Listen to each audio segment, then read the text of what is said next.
Salve, salve, meus amigos do canal Detetives Vascaínos. Eu tô na área para a gente desenvolver as informações do Vasco nesta quinta-feira, dia 2 de maio.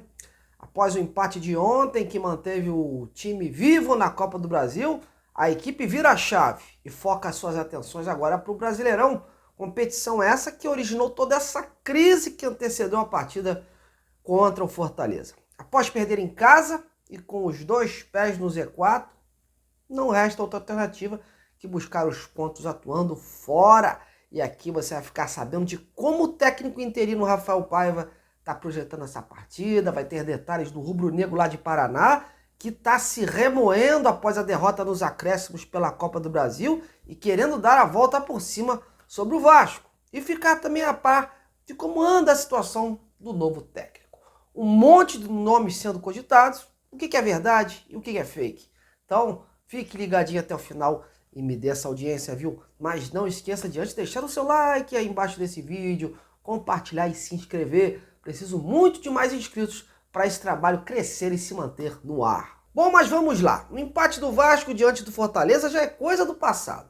Agora o foco é o Campeonato Brasileiro, onde o time amargou aí aquela goleada diante do Criciúma, que trouxe uma crise danada ao ambiente do clube, com saída do técnico, protesto de torcedores no CT, críticas ainda mais acentuadas ao plantel e, claro, muita pressão. Ontem o time foi ao Castelão e fez um jogo de sobrevivência, como a gente analisou ontem, né? Todas essas circunstâncias que eu citei justificam que esse resultado foi bom para o Vasco, porque tudo que vinha acontecendo, a torcida já estava desacreditada e esperando, inclusive, mais uma derrota na sacola, mas ela não aconteceu. E é bem verdade que a atuação do time não foi lá essas coisas, mas a forma aguerrida como jogou compensou, né, todas as limitações para essa partida e ajudou, assim, com isso, a dar uma pausa na sequência de derrotas. O Vasco vinha de 3 resultados negativos, né, que foram contra o Fluminense, o Bragantino e o Criciúma. E é bem verdade que o empate fez com que o Vasco seguisse sem vencer. Está a 4 jogos sem saber o que são os 3 pontos. Mas dá uma calmaria para os jogadores tentarem aí algo mais desse Brasileirão. A pressão continua, é verdade, até porque uma nova derrota e da forma como ela pode acontecer, pode trazer mais danos ao clube, principalmente no tocante ao Z4, onde o time hoje amarga a 17ª colocação. E não tem para onde correr, né, meus amigos? Nessa próxima rodada, nem um empatezinho bastaria para tirar o time de lá. Precisaria vencer, até porque o saldo de gols do Vasco também não é lá essas coisas. E a vitória sobre um Atlético Paranaense no estádio do adversário soaria como uma injeção de ânimo, injeção de confiança para a equipe que está precisando, né, tocar essa competição pela frente. Chegaria aí aos 6 pontos, subiria consideravelmente de posição. Caso contrário, né, as equipes de baixo vencendo, o Vasco tende a cair ainda mais. Portanto, é um jogo de alto risco e crucial. E num primeiro momento, o objetivo óbvio do novo técnico Rafael Paiva é não perder. O Rafael tende a colocar em campo uma formação parecida como a que jogou ontem contra o Fortaleza, porque ele entende que o time paranaense tem um poderio ofensivo grande jogando em sua casa. E a ideia é colocar em campo um time que dê um bom combate ali na meiuca. O Paiva, aliás, disse ontem que ele gosta de implementar um jogo ofensivo em suas equipes. Acredita muito no jogo ofensivo e que um jogo propositivo faz com que os atletas se desenvolvam mais. Porém, devido às condições que o time atravessava, ele foi obrigado a rever os seus conceitos e trazer uma equipe mais retraída para ter mais controle da bola. Porém, ele espera que diante do Atlético, os seus homens de frente possam evoluir mais, né, e ser mais efetivos. O Vasco ontem desperdiçou alguns contra-ataques e num jogo como essa dimensão não pode acontecer. Qualquer chance tem que ser aproveitada. E para essa partida ele conta com a volta do zagueiro João Victor, mas a princípio a zaga deve ser mantida com o Rojas, o Michael e o Léo, que deram ali, né, tiveram uma atuação segura lá atrás. O Medel ainda está abaixo fisicamente de seus companheiros, tanto que ontem nem entrou durante o jogo. As dúvidas seguem sendo o Paê, que ficou no Rio, fortalecendo seu lado físico e clínico também, e o volante Hugo Moura, que ontem sofreu uma entorse no seu tornozelo no primeiro tempo da partida contra o Fortaleza e está sendo reavaliado e acompanhado pelos médicos. Tudo indica que não seria problema. porém os médicos não querem liberar um jogador que não esteja 100% para que não entre meia bomba ou agrave o caso. Então até sábado essa situação será avaliada melhor. Caso não jogue, o Paiva tem o Zé Gabriel, o Galdames e o Esforça, né, que estão de olho nessa vaga. Sobre o Payet, ainda não tem uma definição, mas o meu feeling, não estou acreditando muito que num jogo como esse, com gramado sintético, ele vai assim entrar desde o início nesta partida. De repente pode ser até relacionado, mas daí jogar um tempo todo acho difícil. Mais provável que seja preservado. Mas vamos aguardar, meus amigos, pois em termos de Vasco tudo pode acontecer. Em relação ao garoto Ryan, que foi a surpresa de última hora do jogo, a sua titularidade ainda não está totalmente definida, né? O Rafael Paiva pode dar nova chance ao garoto, mas está observando também outros jogadores para a posição, como por exemplo o próprio Wadson. O Vasco treina amanhã e sábado, e aí a gente vai ter mais a fundo um panorama do que se desenha para domingo. Bom, sobre o nosso adversário de domingo, o Atlético Paranaense, está numa situação bem melhor que a nossa no Brasileirão, né?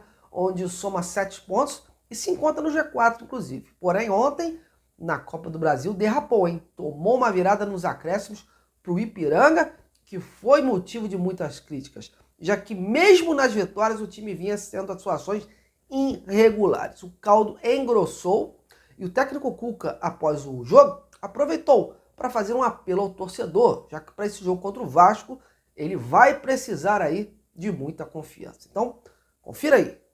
Eu faço tudo o que eu posso para ter o desempenho.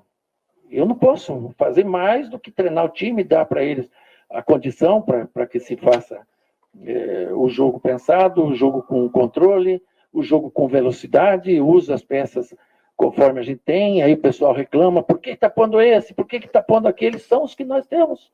Então eu prefiro valorizar o que eu tenho do que desvalorizar do que valorizar o que eu não tenho. Então é esses que vão jogar, e domingo com o Vasco são basicamente esses que vão jogar. Pode mudar um ou outro, como volta o Fernandinho, que não dava para trazer ele hoje, por ele jogar e cobrar dele a mesma intensidade que você cobra dos jogadores de domingo e quarta, com viagens tão desgastantes como estão tendo. Então é assim, eu não vou fazer uma tempestade em cima dessa derrota, estou muito sentido, acho que o torcedor todo está, só que domingo, não é boa assim. O torcedor tem dois caminhos, ele pode ir lá cobrar com todo o direito, por a gente ter perdido esse jogo, e ele pode apoiar, que é o que a gente precisa dele nesse momento. Se ele apoiar e a equipe não responder, eu estou junto com eles para vaiar os jogadores e a mim vaiar também. Agora, se a gente pressionar eles, domingo fica mais difícil ganhar e a gente precisa ganhar. Então a gente vai fazer o melhor, agora já pensando em sofrer hoje, reclamar hoje, e amanhã já levantar a guarda e trabalhar esse pessoal aí para vencer o Vasco no domingo, não tem outro jeito. Obrigado. E domingo a gente, com uma combinação de resultados, pode subir de quarto lugar para terceiro, para segundo, quem sabe até primeiro. Pois é, o que um resultado negativo não faz, né? E se perder domingo pro Vasco, pode vir chumbo grosso por aí, né? As coisas mudam de minuto a minuto, meus amigos. Bom, mas antes de finalizar esse boletim, vamos dar um panorama rápido sobre essa situação do técnico. Tem muito disse e me disse aí. No vídeo de ontem, inclusive no pós-jogo, eu já tinha trazido no final algumas informações a respeito, inclusive do nome que saiu aí do Fábio Carrilho.